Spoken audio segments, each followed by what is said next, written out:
Hello. I'm recording this on April 3rd, 2020, and obviously these are unusual times. I wanted to just give you some book recommendations. We'll call this Book Recommendations Part 1. Obviously, this is an important time to be careful with your money, so I do want to say that. There's video is probably going to be a combination of too much information and on some things not enough information. So if you see a recommendation for one that you like, just stop the video, get that one and dive in and maybe come back to it later. I'm not going to start with books just for fun. May get to that in a future video. So starting off, I want to recommend The Purple Book. This is an outstanding book. It's available digitally. It is a structured question and answer. It gives you a question, gives you a chance to look for the answer by a corresponding scripture to it. And it is one of the best ones I've ever found for asking ourselves, what do we believe and why do we believe that? How does God talk to us? Why the church? What should we do? So The Purple Book, get a hold of it, highly recommend it. Right now, as a church family, we are going through the Freedom Book, also available digitally. I'm happy to get that to you. Its focus is to help get us from an unhealthy focus on self to a healthy focus on God. And it's very real about everyday life. It's put some tools in your hand, some keys to be able to enjoy life and enjoy your present, your relationship with God. I also want to recommend Life's Healing Choices by John Baker. Hey, all of us have hurts, hang-ups, and habits that we'd like to have healing from or freedom from. This is an excellent book starting off with the words of Jesus from Matthew 5, taking the 12 steps and simplifying it into 8 choices. Great stories in here. Listen, we all know someone, ourselves included, that has an unhealthy relationship with food or sex or substances, maybe is stuck in a moment they can't get out of. This book is helpful to that end. A classic, want to make sure you get a chance to look at No Perfect People Allowed. Hey, pretending that we're perfect doesn't help anyone.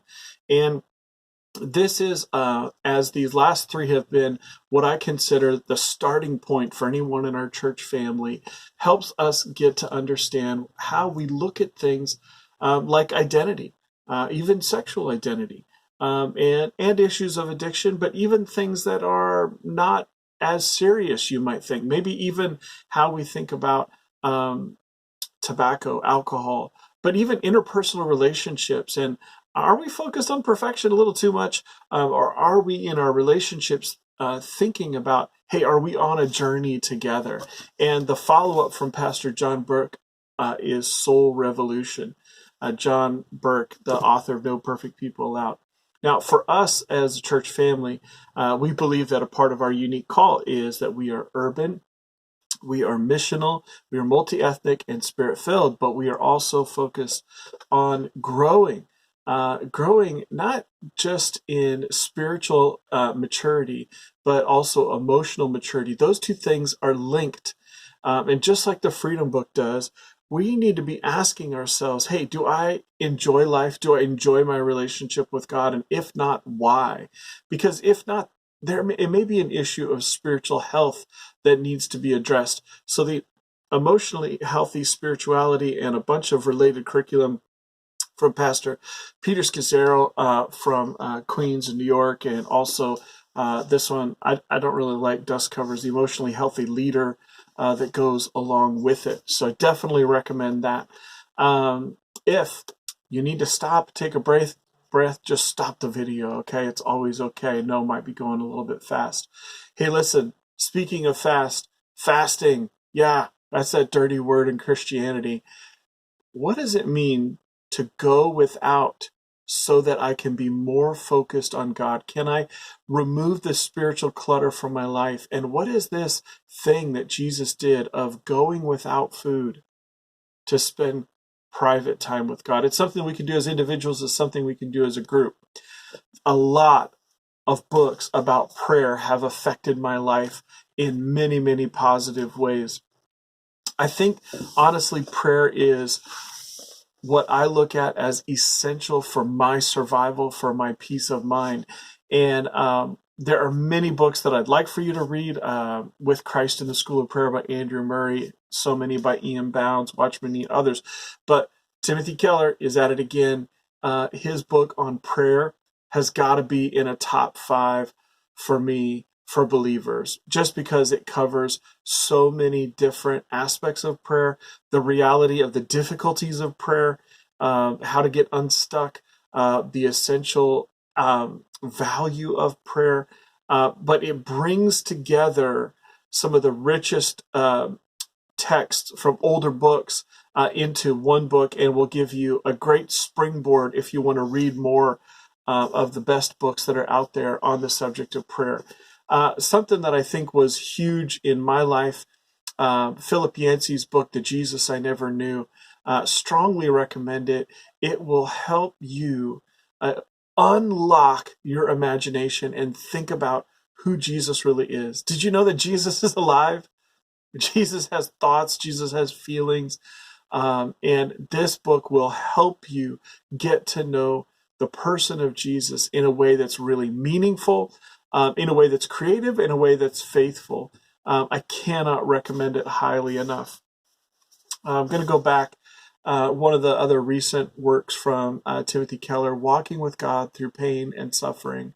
One of the things that I love about my church family is that we do not pretend that difficult questions don't exist. And I couldn't find a copy of it, but one of our other ones that we like to give away is Disappointment with God from Philip Yancey.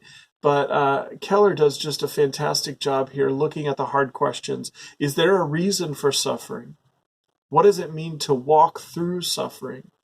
I just can't recommend this enough. Every Christian, if you haven't gone through some pain and suffering, you probably will in the future, or you may have a loved one that is going through it. Really recommend this.